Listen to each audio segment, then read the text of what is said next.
guys, Van Galta here, and we're back with another video.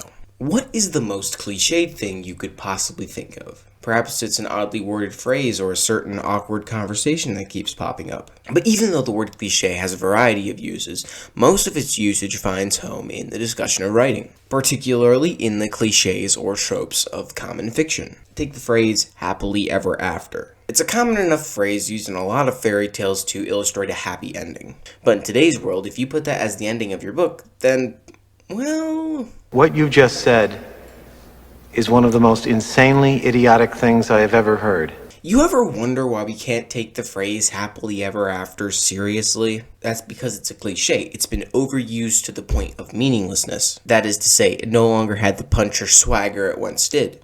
But just like that one innocuous phrase, there are plenty of examples of cliches in writing and in storytelling. Examples of cliched writing often pop up when you're writing about overused situations. So for example, if you're writing an awkward elevator scene, just know that it's been done 1,000 times before you. In a lot of ways, this is what TV sitcoms do. They're not particularly deep or wide, so they need to use comedy to entertain audiences. But the nature of that kind of comedy is relying on over-the-top cliches to carry the laughs. That's why things like The Office work. It's a bunch of overblown archetypes. That's why there's so many sitcoms. It's just too easy to make fun of cliches that are already laughable. And that's why people will laugh and poke fun at you if you use cliched writing. And that can often spoil your work when you're trying to be dramatic. Because a lot of storytelling tropes were intended to be dramatic, and other people thought they were dramatic, so they started using them. And that only happened on a large scale, and you basically got what we have today. And by now, you've probably gotten feedback on one or two cliches that you're using in your stories. And for the most part, you've attempted to stay away from these cliches if you know about them. But now, it's time I told you the truth about cliches. Here's the thing.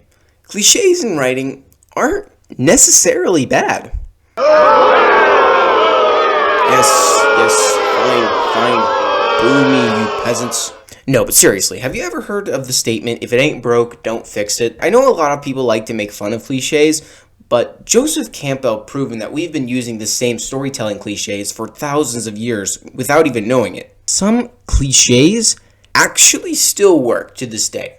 In his book, The Hero with a Thousand Faces, Joseph Campbell set out to do just that. Prove that every single hero from across culture has something in common. And it turns out they do. We call this cliche the hero's journey or monomyth. And you have to take these words with absolute gravity when I say that these tropes have been used for thousands of years in the most successful media of our time. But then we have to ask the question, is the hero's journey a cliche?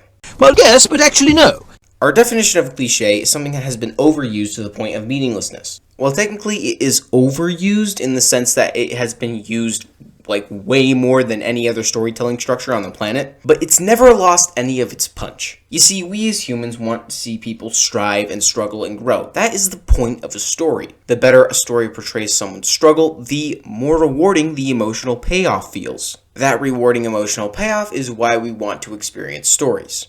It's the reader saying to the author, take me down so you can lift me up. Everyone in this room is now dumber for having listened to it. Give me a conflict so I can see things right in the end. To quote Dom Cobb from Inception, We all yearn for reconciliation, for catharsis. so when we read a hero's journey plotline, there is something that fundamentally resonates with who we are as human beings, that we have a fundamental connection to, which is why the hero's journey, unironically, has aged so well. However, it's not a cliche. Of course, it could be poked fun at, but it's not a cliche in that sense because it is still meaningful. Alright, you may say, well, that's the exception. Everything else that has been overused is a cliche, right? Well, no? Come and get your love.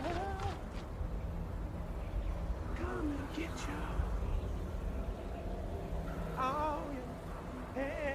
So he's an idiot.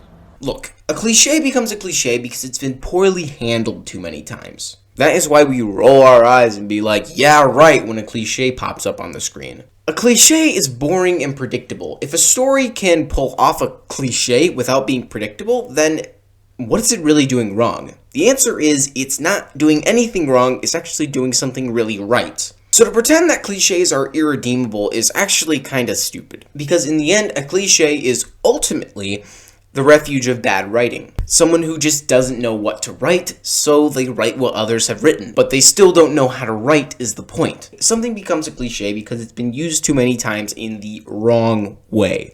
Because it's been proven that if you can use a cliche in the right way, in a way someone doesn't expect, then you're doing something right.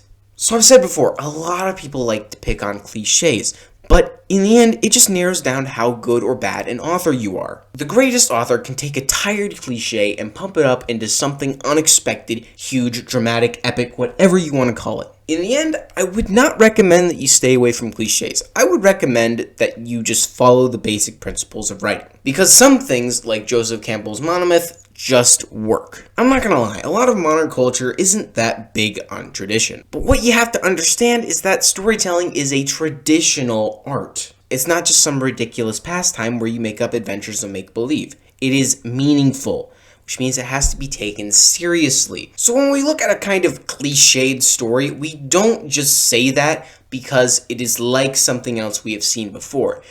We say that because it has those elements, but they are handled poorly.